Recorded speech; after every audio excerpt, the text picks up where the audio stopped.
4월 29일 목요일. 오늘의 말씀은 출애굽기 14장 1절로 14절입니다. 해변길로부터 우회해서 이제 에담에 머물렀던 이스라엘 백성은 하나님의 명령을 따라 홍해와 믹돌이라는 곳의 사이에 어느 해변가에 도착합니다. 이 소식을 들은 파라오는 다시 마음이 바뀌어서 이집트의 모든 마차들을 출동시키고 그들을 추적해요.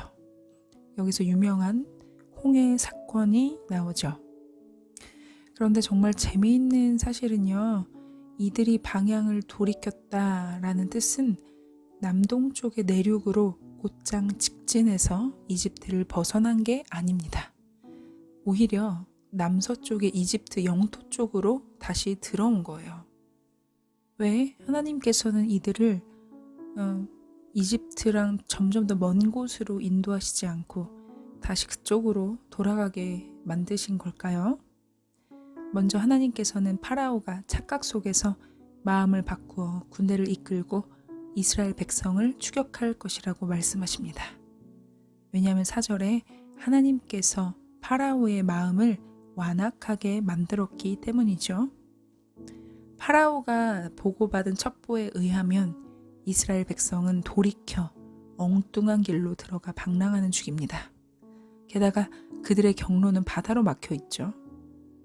하나님께서는 추격해온 이집트의 온 군대로 인하여 오히려 하나님이 영광을 얻을 것이고 이집트 백성은 그분이 여호와인 줄 알게 될 것이라고 말씀하십니다. 그래서 이스라엘 백성들은 하나님께서 지시하신 대로 돌이켜 홍해의 어느 해변으로 이동한 것이죠. 이집트 파라오 왕은 이스라엘 백성을 풀어준 것을 후회합니다. 너무 그들을 성급하게 풀어줬다고 생각하며 후회한 것이죠. 그래서 파라오의 마음이 변합니다. 최종적 허락을 했으면서 그것을 스스로 번복해요. 출애굽의 중요한 주제가 있는데요. 파라오를 섬김에서 하나님을 섬김으로 변화되는 것입니다. 이집트에서 이스라엘 백성의 섬김은 파라오와 그의 제국의 그 대상이 되었잖아요. 그런데 이제 그 섬김, 이것은 하나님과 하나님의 제국을 향해 변합니다. 이것을 위해서 홍해 사건은 반드시 필요한 거죠. 자, 파라오는 전차 부대를 소집해서 친히 자기가 병거에 올라 군대를 이끌고 이스라엘 백성을 추격합니다. 600대의 특수 병거를 소집했고 모든 일반 병거를 출동시켜요. 지휘관들도 총동원됩니다. 이제 파라오는 히브리인들이 광야에서 헤매며 진퇴양난의 처지에 빠졌다고 생각하고 그들을 추적해요. 문제는 파라오의 군대가 추격해온 것을 목격한 이스라엘 백성들이 공황 상태에 빠진 것입니다. 극심한 두려움 가운데 하나님께 울부짖어요. 왜 우리를 여기까지 끌고 와서 광야에서 다 죽게 만들었냐? 이렇게 모세에게 원망을 하죠. 우리는 여기서 이스라엘 백성의 불신앙과 불순종, 믿음이 없는 습관적인 불평이 이미 출애굽 직후부터 시작되고 있음을 보게 됩니다. 그리고 이것은 예고편이죠. 어떤 예고편입니까? 앞으로 그들의 광야 40년 여정 동안 무수히 반복될 불순종과 반항, 그리고 불평을 예고합니다. 어쨌든 모세는 침착하게 백성들을 진정시켜요. 참 믿음의 사람으로서 본을 보이죠. 13절을 보니 모세는 백성을 향해 두려워하지 말고 하나님께서 어떤 구원을 베풀어 주실지 지켜보라고 소리칩니다. 여기서 이제 신학적인 이야기가 나오는데요. 이것이죠. 여호와께서 너희를 위해 싸울 것이다. 너희는 가만히 있으라. 자, 하나님께서는 일하십니다. 제일 중요한 전쟁의 법칙이에요. 하나님이 일하실 때 그 백성은 그냥 그것을 지켜보기만 하면 돼요. 왜냐하면 하나님이 직접 하실 것이기 때문입니다. 자, 오늘 일단 여기까지 말씀을 살펴보면 하나님께서 일부러 이스라엘 백성들을 궁지로 몰아넣으시는 장면이 나와요. 여러분, 일부러입니다. 사실 이것에 대하여서 하나님은 미리 말씀을 하셨어요. 그런데 사람들이 믿지 못하였죠.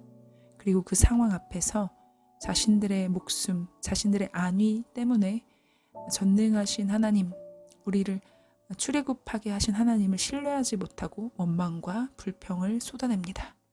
그런데 하나님은 다 계획이 있으셨죠. 사람의 수준이 아니라 하나님의 수준으로 일을 하십니다. 이제 앞으로 내용이 나올 것이지만 이집트 그 모든 군대는 물에 수장되죠. 그리고 이 소문들이 앞으로 여리고성에도 전해집니다. 홍해 사건은 단순히 출애굽한 것을 뛰어넘어서 앞으로의 가나안 여정에 반드시 필요한 것이에요. 내일부터도 살펴볼 말씀 가운데에 하나님의 크신 역사를 우리가 또 나누어 볼 텐데요. 자, 오늘은 여기까지 말씀을 나누겠습니다. 저는 개인적으로 묵상을 했을 때 이런 마음이 들더라고요. 하나님께서 우리에게 일부러 고난을 주실 때가 있어요. 그런데 그 고난은 우리가 어려운 일을 당해서 힘들어 봐라 이런 게 아니라 하나님이 하나님 되심을 보여주기 위해서 이런 고난을 허락하신다는 생각이 들었습니다. 오늘 이스라엘 백성들이 홍해 앞에 놓이고 또 뒤에는 이집트의 군사들이 쫓아와서 자신들의 목숨이 위협받는 상황 속에서 정말 이들이 하나님을 신뢰했다면, 하나님의 영광을 보기 원했다면 하나님께 간절히 믿음으로 간구했을 텐데 그러지 못한 것이 참 아쉬워요. 그래서 말씀을 보면서 하나님, 저에게는 믿음을 허락하여 주십시오. 어떤 상황 가운데에서도 주님을 신뢰하게 도와주십시오 하는 결단과 간구를 하게 되었습니다. 여러분들은 어떠신가요? 자, 오늘 목요일 정말 목요일은 많이 피곤하다고들 하는데요. 저는 개인적으로 이제 가족분이 돌아가셔서 발인을 좀 다녀오려고 해요. 먼 거리 왔다 갔다 하는 동안 하나님이 지켜주시고 또 그곳에서도 하나님의 크신 역사가 일어나길 기도하는 마음으로 또 출발하려고 합니다. 여러분들도 오늘 하루 주 안에서 평안하시길 기도하고요. 늘 주님을 신뢰하는 마음으로 하루를 보내시길 원합니다. 기도하고 마무리할게요. 하나님, 오늘 출애굽한 이 이스라엘 백성들이 앞에는 홍해요, 뒤에는 이집트 군대가 쫓아와 어찌할 수 없는 상황 가운데 하나님을 신뢰하기보다 불평과 불만, 원망으로 하는 것을 보게 되었습니다. 그러나 하나님께서 너희는 가만히 있으라, 내가 너희를 위하여 싸운다 말씀하셨습니다. 하나님, 우리 가운데에도 여러 가지 혼란스러운 상황이나 어려운 상황이 닥칩니다. 그러나 그 상황 가운데 하나님이 하나님 되심을 신뢰하며 나아갈 수 있도록 인도하여 주시옵소서. 온전히 주님을 믿고 따르며 주님의 은혜 가운데 살아가는 우리가 되게 도와주시옵소서. 주님이 함께 하실 것을 기대하며 예수님의 이름으로 기도드립니다. 아멘. 여러분, 오늘도 평안한 하루 보내시길 기도합니다. 목요일 조금만 힘내세요. 샬롬.